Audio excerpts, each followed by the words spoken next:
This headstone belongs to Madge Opal Robbins. Madge was born on July 28, 1899, in Ozark County, Missouri. She was the first of 7 children born to Nathaniel and Zoa Sanders Robbins. Her father worked as a farmer and her mother worked as a housewife. Madge passed away on November 5th, 1899, at the age of only 4 months. I was unable to find any information on her cause of death. Out of Nathaniel and Zoa's 7 children, Madge was the only one to pass away at a young age, with the rest of their children living well into adulthood.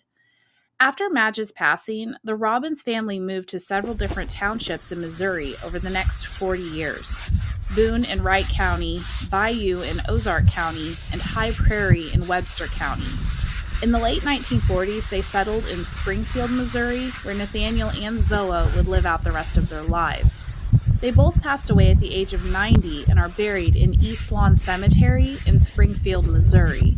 They share a headstone with their son, Clarence. Zoa's obituary stated they had 13 grandchildren, 24 great-grandchildren, and 1 great-great-grandchild when she passed away.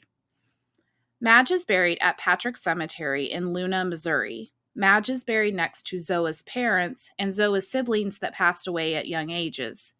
Including Madge's headstone, I also cleaned her grandparents, E.K. and Rebecca Sanders' stone, and her aunt and uncle, Gracie and Estelle Sanders' stones. I already posted these videos, and I'll put a link in the description below. Her stone has something carved on the top of it. I wasn't able to make it out even after the cleaning. My guess is it's a dove, given that she was a child when she passed.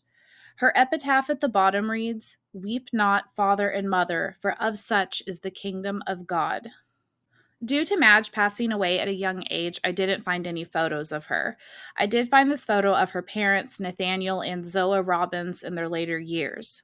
Here's a photo of her mother when she was a young girl. She had Madge at the age of 17, so Madge was probably born not long after this photo was taken. This is the photo I took before cleaning it, and here's the after photo. It was very hard to even see any writing on it before cleaning it, and now you can read it. Thank you so much for watching. Please like and subscribe.